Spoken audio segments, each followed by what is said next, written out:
From the Blue Ridge Mountains, through the Midlands, and down to the coast, there's plenty of sports highlights and moments here in South Carolina. And there's only one place where you'll catch all the action. This is Palmetto State Sports. Welcome into Palmetto State Sports. I'm Nick Klos. And I'm Braden Maloy. Tonight we start on the diamond where the 17th ranked South Carolina Gamecocks swept the Clemson Tigers in 2 games over the weekend, both ending in walk-offs. Saturday's game was in Greenville and it was an extra innings affair, but it didn't get exciting until the 11th inning. With 2 runners on and no outs, the Tigers were threatening to take the lead in the top of the inning. That's when South Carolina freshman Will Sanders was thrown into the most pressure-packed moments of his young career, and he did nothing but deliver. Facing the heart of the order, Sanders produced a double play and a ground out to keep the game tied at 2 heading into the bottom of the 11th inning. After a leadoff double by Brady Allen, Andrew Eister crushed a double of his own, driving in Allen from second and giving the Gamecocks a walk-off 3-2 win. Game 2 followed the same pattern with both teams trading runs back and forth until the bottom of the 9th. In a 7-7 game, Andrew Eister stepped up to the plate looking to play hero for the second game in a row. And he did that by hitting a walk-off single to give the Gamecocks an 8-7 win. Now heading over to softball, South Carolina softball went 4-1 over the weekend as they hosted Longwood, Seton Hall, and number 16 ranked Duke in the Gamecock Invitational. The Gamecocks swept day 1, beating Seton Hall 11-3 in just 5 innings, and keeping the bats hot to beat Longwood 14-6 in 6 innings. They would finally play a complete game on Saturday when they won a hard-fought contest 3-1 against Seton Hall thanks to a go-ahead 2-shot home run from Cassidy Crupitt. The Gamecocks would have another dominating performance against Longwood as they would win 12-2 with freshman Leah Powell pitching her second straight complete game of the season. South Carolina would end the weekend with a 5-1 loss against number 16 Duke.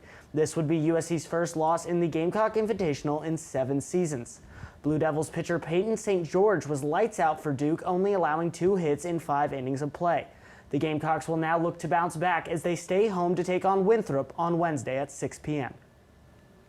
Gamecock women's basketball had their final game of the regular season against Texas A&M on Sunday, and it was a big one, with the winning team clinching the SEC regular season championship. This is the 8th straight season the Gamecocks ended the season with a chance to finish atop the league, doing that 5 out of the last 8 seasons. This is though they had to go through College Station.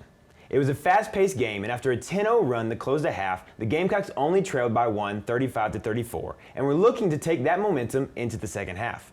That looked to only be a wish, as they would be held scoreless for the first 7 minutes of the third quarter, and could never fully recover as they were down 12 at the start of the fourth. South Carolina would close it to 3 on the back of a 12th career double-double from Aaliyah Boston, but the Aggies were just too much, as Texas A&M got the win 65-57. The Gamecocks finished the regular season with an overall record of 19-4 and an SEC record of 14-2.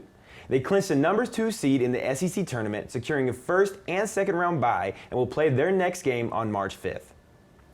Now to South Carolina men's basketball as they got their 6th win of the season Saturday as they beat Georgia 91-70 in Athens. The win marked the 10th consecutive victory for the Gamecocks over the Bulldogs in the 5th straight on the road. The South Carolina Gamecocks put on an offensive show as they had 4 score in double digits, led by Jermaine Couisnard scoring a season-high 23. USC led the entire second half, having 19-point lead with 8 minutes to go.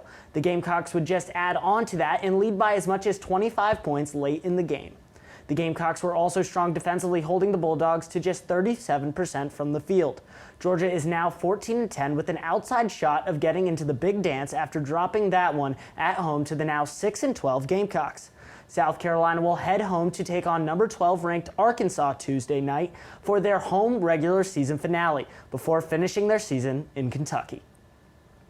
Staying on the hardwood but moving to the high school level, we have a new women's basketball 3A state champion. The Cardinals claimed the title with a 53-43 win over the Northwood Chargers on Saturday. The Cardinals started fast but sloppy, scoring 21 points but recording 18 turnovers in the first half. Junior Ashlyn Watkins really stole the show with her play as she put up 23 points, 18 rebounds, and 5 blocks, and also her veteran leadership giving her teammates the halftime motivation they needed. Watson said, quote, "I was telling them to keep it up. They got this. We're still in the game. We beat them before, and we can beat them again. It was just what the Cardinals would need as they reduced their turnovers to 9 and out-rebounded the Chargers 35-15. They would take a 35-26 lead into the fourth quarter and take care of business from there. In Dozier's first year as head coach, the Cardinals finished with an 18-1 record and went undefeated in league play, and won their second consecutive state championship. And head coach Asia Dozier's first. Now heading over to the soccer pitch, South Carolina men's soccer won their fourth straight match at home this weekend with a 2-1 win over Wofford. Gamecocks freshman Lorenzo Nagy opened the scoring in the 57th minute off an assist from Andrew Holland to give the Gamecocks a 1-0 lead. Wofford would score to get back in it late as Brandon Audie would put one past the Gamecocks keeper in the 79th minute. The game wouldn't be tied up for long as freshman Peter Clement scored 3 minutes later with an assist from Spencer Mallion to give the lead back to USC. Though South Carolina won, Wofford seemed to be in control as they had an 8-6 advantage in shots in 7 corner kick attempts to Carolina's 1. South Carolina now advances to 6-3 on the year and will be back in action on Saturday as they take on Marshall at 2 p.m. at home.